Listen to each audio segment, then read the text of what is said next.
हो जौन कीटनाशक बेच रहल बा। कीटनाशक? अरे ये बात तो चिट्ठी में लिखल रहा। लेकिन ये तो चिट्ठी में ना लिखल रहल।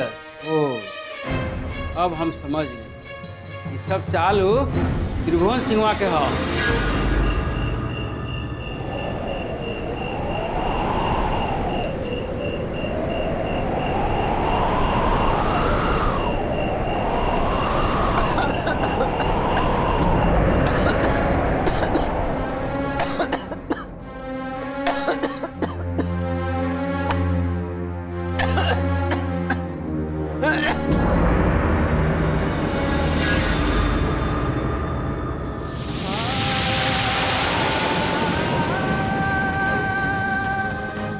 अरे कब हुआ? कब लिखा?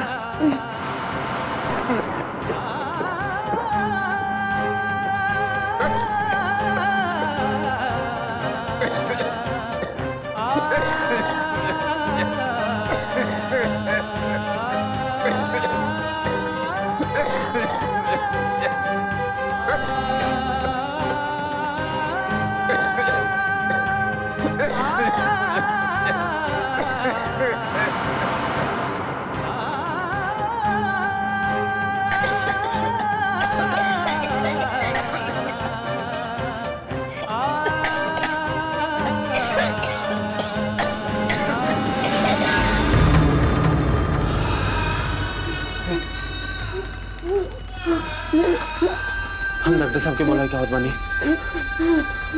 आपरे लागत में आप जान नहीं बची। डॉक्टर साहब, डॉक्टर साहब, डॉक्टर साहब, डॉक्टर साहब किवाड़ खोली, डॉक्टर साहब, डॉक्टर साहब किवाड़ खोली, डॉक्टर साहब किवाड़ खोली, डॉक्टर साहब किवाड़ खोली। अरे कहाँ भाई? क्या इतने रात को शोर करत बड़ा लोग इसका? पता नहीं कहाँ पे डॉक्टर साहब, अचानक तबीयत खराब हो गई डॉक्टर साहब। चलिए डॉक्टर बाबू हमरे घरा चली। हमरे भाई की तबीयत बहुत खराब है, अचानक ओकरा खून की उल्टी होते। अरे डॉक्टर साहब, अरे डॉक्टर साहब, पहले हमारा के चलिए डॉक्टर साहब। हमारा ननका के भाई की तबीयत बहुत खराब हो गई बा, वो खून का उल्टी कर रही है डॉक्टर साहब। पहले हमारा के चलिए डॉक्टर साहब।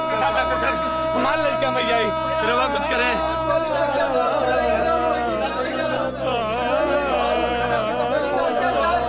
शांत रही, अरे वो सब शांत रही, हिम्मत से काम ली। हम बानी नू सब के घर में हम चेक करब, हम चलता नहीं।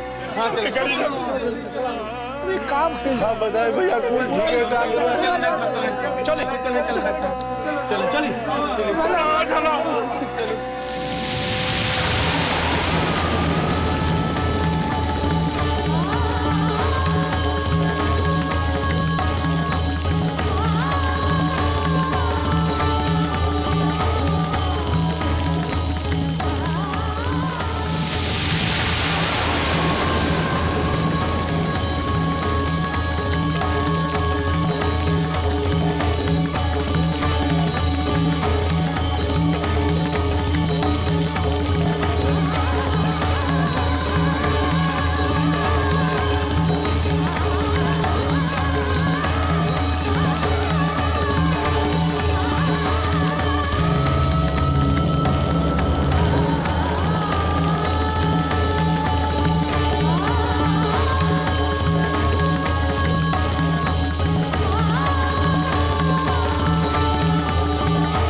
अच्छा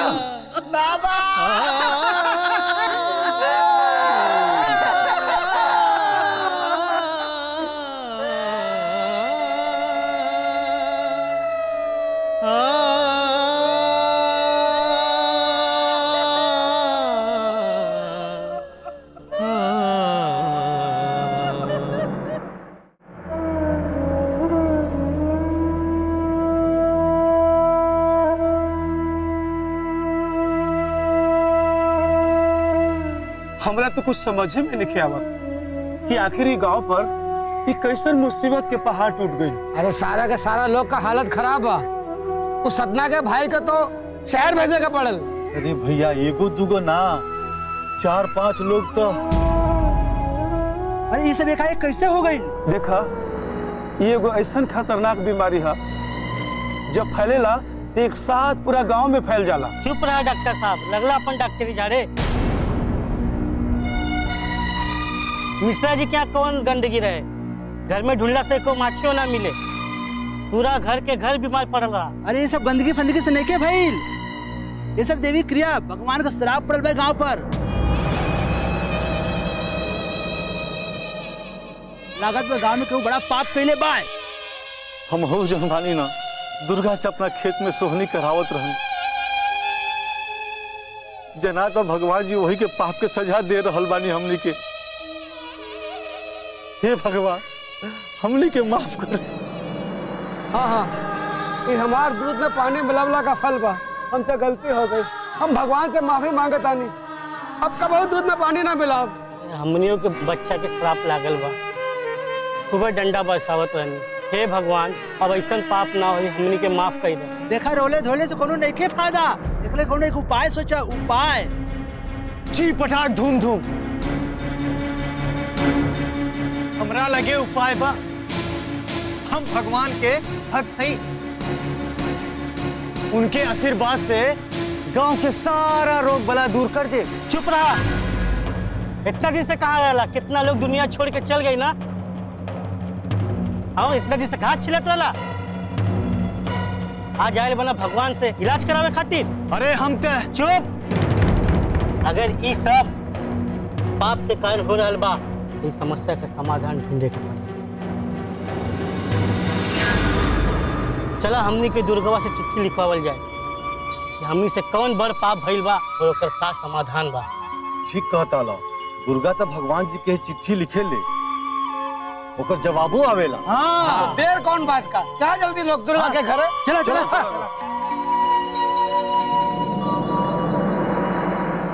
दुर्गा अरे अरे दुर्गा काहे कटाई फाड़ा तर केकर खेत कटले बानी ये आगे ले लो और लेके। नाना दुर्गा कोनो औरन लेके नहीं खड़ाए जाए तो पूरा गांव बिटोर के हमारा आरती उतारे आइल बढ़ जा का। एगो बात कह देतन, जब से भगवान जी मना कइले बना ना तब से हम एगो शैतानी नहीं करो। दुर्गा बेटी हमनी के लागत माला कि गांव वालों से भयंकर पाप भइल बा, यही से भगवान जी खिसिया के हमनी के बीमारी के भयंकर सजा दे रहल बानी। तो मैं हम का करूं? तू भगवान के चिट्ठी लिखे पता लगावा कि कितना बड़ पाप भइल बा और ओकर का समाधान बा। अच्छा तो चिट्ठी लिखले से गांव की बीमारी खत्म हो जाई। तू लिखवावा तो सही। ए मास्टर जी तू हाले चिट्ठी लिखा। एकरा फेर में मत पड़ा लो, इस सबके बरगलावत दिया। देखा तू ढेर बड़ बड़ मत बोलो। दुर्गा के लिखल चिट्ठी के जवाब भगवान जी देवेलन। हमरा पता बा कि के देवेला आ के लिखेला इहो पता बा। अरे वो भगवान के नाम। चुप चुप, ये एकर आदत बा बड़बड़ाई खातिर। ई जे बाटे के ही तरह बड़बड़ाइला, एकर बात मत मानिया लोग। चुप। हाँ ये सही बड़बड़ात रहेला। दुर्गा बेटी तू चिट्ठी लिखवा। चुप रह, लिखो चिट्ठी के जवाब जल्दी चाहिए नू। हाँ। ठीक बा, ये चिट्ठी गुलुआ से लिखवाई। ओकर लिखे चिट्ठी के जवाब बहुत जल्दी आवेला। दुर्गा तू आज चिट्ठी लिख के डाल दो। आज का चाचा हम अभी लिखवा लेते हैं, कहे बोलता। ठीक बा। ठीक है भाई लोग, हम लिख के जाता नहीं जाए, आज लिख के डलवा दी है। हाँ चाचा जाए निश्चिंत जाए। चला जा भाई, चला जा।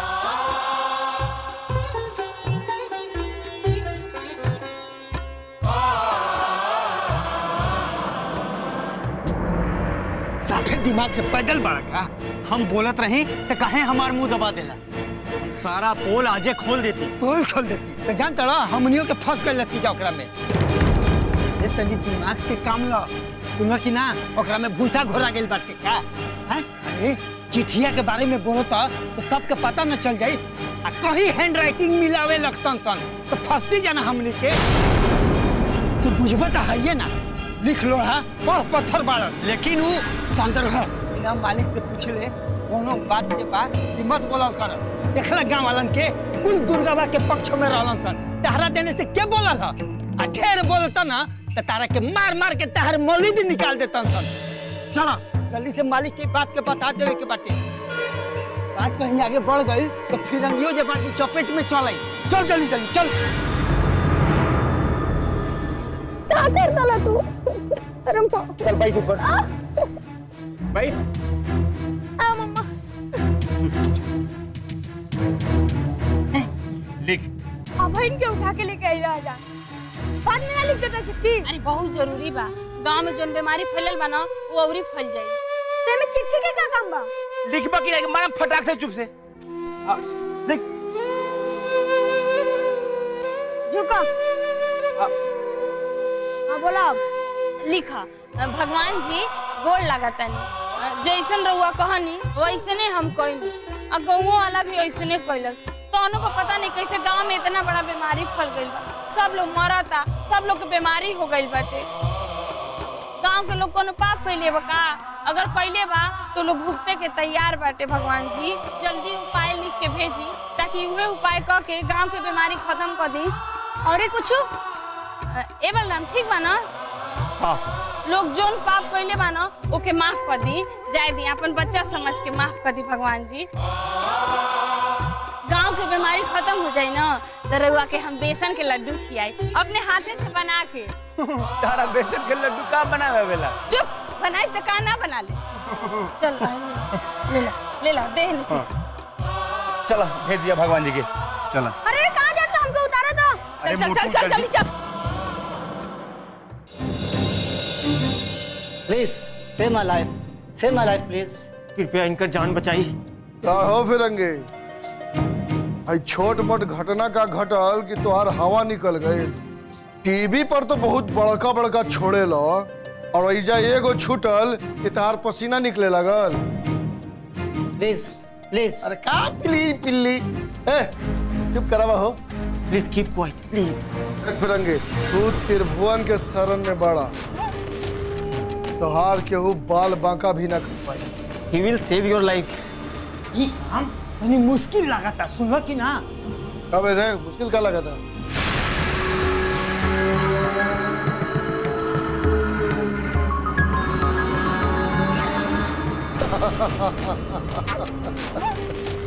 ये नो हमरा तहरा में फर्क बा। यही से हम यहाँ के एमएलए बने। लिखे तो जितना चिट्ठी लिखे के बाद लिखे थे। गांव के लोग ओकरा के देवी मानतिया नो। अब देखिए हमार चाह इहे लोग ओकर जिंदगी के जंजाल ना बन गई तो हमार नाम बदल दी। लेकिन सारा गांव तो ओकरा पक्ष में बा। चिंता मत कर पक्ष में जाए में कितना टाइम लगी। बस तू उतने कर जितना हम कहत। एकरा के पिछलका कोठरिया में ले जाके बंद कर दे।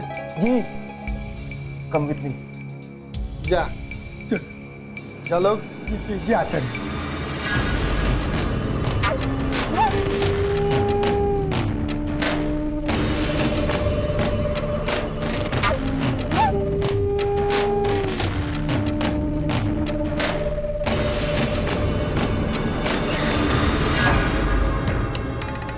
अब तू ही बताओ एक हम का जवाब दी?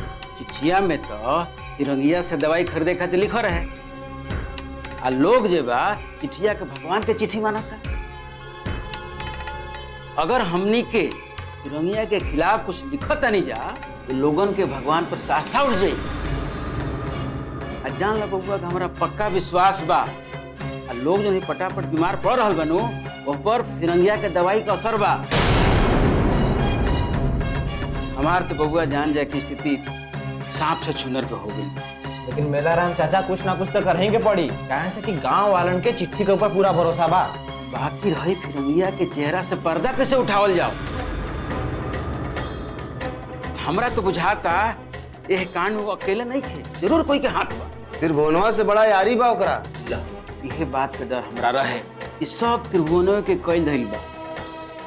अब त्रिभुवनवा दुर्गा के जरूर नुकसान पहुंचाई। हमरा कुछ न कुछ करही के पड़ी।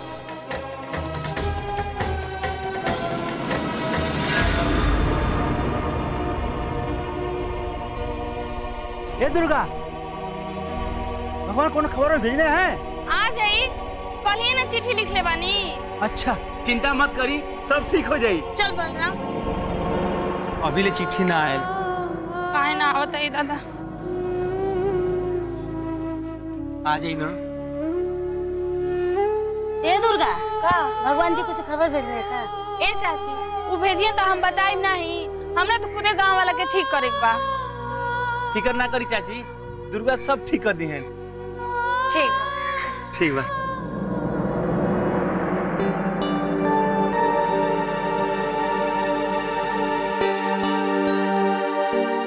दुर्गा,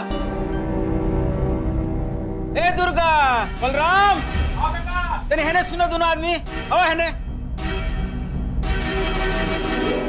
ए काका काहे बुलौनी हां? देखो तू लोग से एगो हमरा बात कहे करे।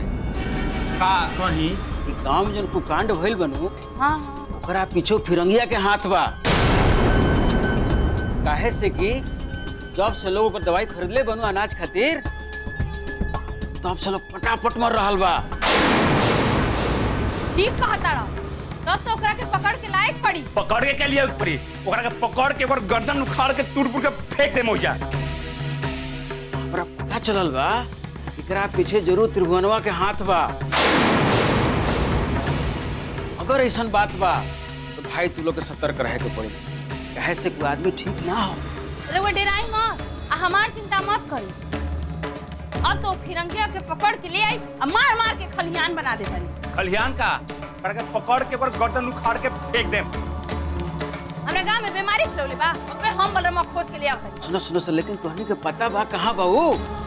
हमरा पक्का खबर बा कि त्रिभुवनवे फिरंगिया के अपना घरे लुकौले बा। जानलो सब तो के वही जा खोजे। चल बल चल लोग अपन ध्यान रखिए। ध्यान तब अपन फिरंगिया रखी। अबे ओके घसीट के ले आओ। हां चल बल।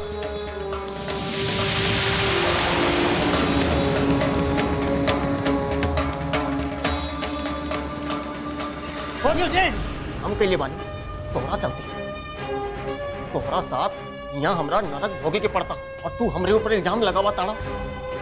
अगर तुम्हार चलवाही में ना रहती तो यही लेटा लेटा के बेवत्ती। What are you saying?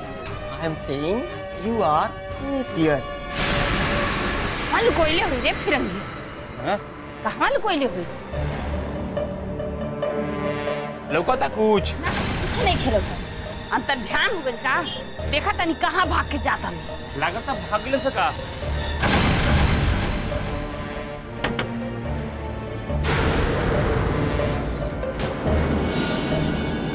बिहाता भागिलन सर।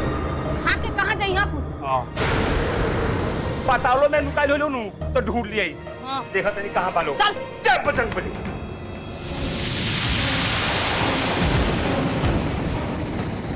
ये सब कुछ हुए फिरंगिया की वजह से भइल बा। हाँ सब लोग के सामने होके अपन गलती को बुलेट पड़ी। हां करही के पड़ी। लेकिन बा कहाँ रे? मान ल अगर भाग गई तो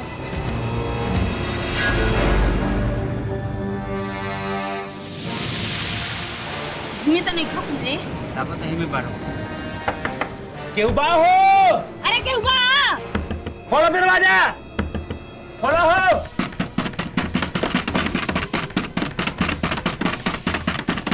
ये बोल। हाँ? तोड़ दे कुमारी। टूट दी दरवाजा। तोड़ दे।